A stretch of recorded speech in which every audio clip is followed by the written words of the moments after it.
Assalamualaikum warahmatullahi wabarakatuh. Pada kesempatan ini saya akan membahas struktur dari teks laporan hasil observasi, di mana ada tiga bagian yang akan dibahas. Yang pertama yaitu definisi umum, yang kedua deskripsi bagian, dan yang ketiga deskripsi manfaat. Pada video kali ini, saya akan menjelaskan struktur teks laporan hasil observasi. Struktur yaitu bagian-bagian yang tersusun secara teratur.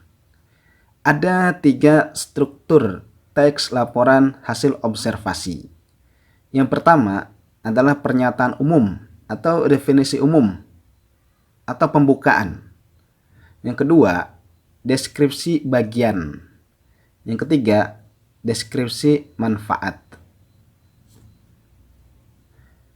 Bagian pernyataan umum yaitu bagian yang memberi penjelasan kepada pembaca mengenai konsep dan definisi umum terkait objek observasi sehingga pembaca paham terkait apa yang akan dibahas pada teks tersebut.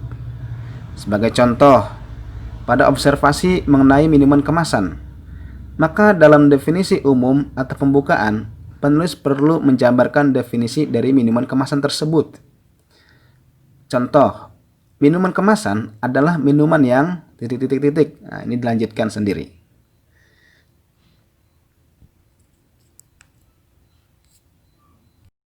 Struktur yang kedua yaitu deskripsi bagian. Pada bagian ini disajikan penjelasan lebih detail mengenai objek observasi. Untuk contoh objek observasi yaitu minuman kemasan, penulis dapat mencantumkan jenis-jenis minuman kemasan yang beredar di Indonesia, kandungan dari masing-masing minuman, serta pengetahuan tentang manfaat dan bahaya dari zat-zat tersebut. Contoh, minuman kemasan jenisnya beragam. Ada minuman kemasan yang memiliki kadar gula yang tinggi, ada juga minuman kemasan yang memiliki kadar gula yang rendah, dan seterusnya. Struktur yang ketiga yaitu deskripsi manfaat. Pada bagian ini, penulis diberi ruang untuk menjelaskan manfaat dari objek observasi ataupun hasil observasi yang dilakukan bagi pembaca. Dalam contoh observasi mengenai minuman kemasan, pembaca dapat mengambil manfaat berupa pengetahuan terkait minuman kemasan untuk kemudian menentukan apakah itu bermanfaat atau justru berbahaya. Contoh, minuman kemasan yang beragam jenisnya, ada yang bermanfaat bagi tubuh dan ada juga yang berdampak bagi kesehatan. Di antara minuman kemasan yang bermanfaat untuk tubuh adalah minuman kemasan yang mengandung vitamin, mineral, protein, kalsium, dan zat-zat lain yang penting untuk tubuh. Sedangkan minuman kemasan yang berdampak buruk untuk kesehatan adalah minuman kemasan yang memiliki kadar gula yang terlalu tinggi dan sebaiknya dihindari.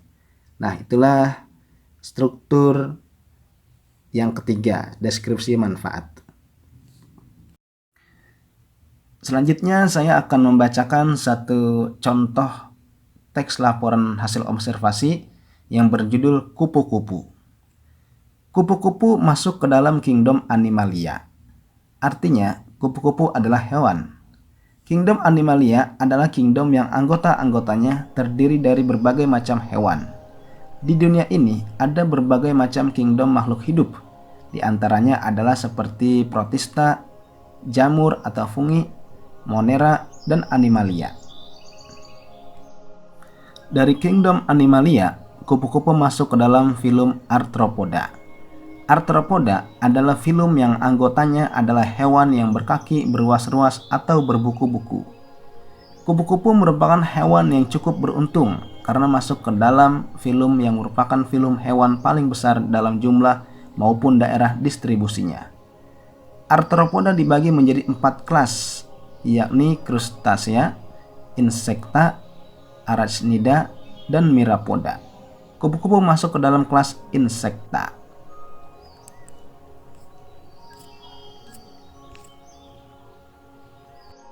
Kupu-kupu merupakan hewan insekta yang bersayap atau pterygota. Sayap kupu-kupu sangat indah. Terdapat berbagai macam motif. Sayap kupu-kupu termasuk jenis sayap yang bersisik atau Lepidoptera. Banyak orang yang terkagum-kagum dengan uniknya sayap kupu-kupu hingga mengawetkannya untuk dijadikan hewan koleksi. Salah satu dari fungsi sayap kupu-kupu adalah untuk membedakan jenis-jenisnya. Dalam perkembangan menuju kedewasaan, Pterygota mengalami metamorfosis. Metamorfosis pada Pterygota dapat dibedakan menjadi dua, yakni hemimetabola dan holometabola. Hemimetabola yaitu serangga yang mengalami metamorfosis tidak sempurna. Sedangkan holometabola yaitu serangga yang mengalami metamorfosis sempurna. Kupu-kupu termasuk dalam golongan holometabola karena mengalami metamorfosis sempurna dari ulat menjadi kupu-kupu dengan tahapan yakni telur, larva atau ulat, pupa, dan imago. Di balik keindahannya, kupu-kupu juga mempunyai fungsi dalam ekosistem. Salah satunya adalah untuk membantu tumbuhan melakukan penyerbukan. Bahkan ada juga kupu-kupu yang menghasilkan benang-benang sutra, yaitu kupu-kupu Bombyx mori namanya. Demikianlah pembahasan tentang struktur teks laporan hasil observasi. Semoga kalian bisa memahaminya.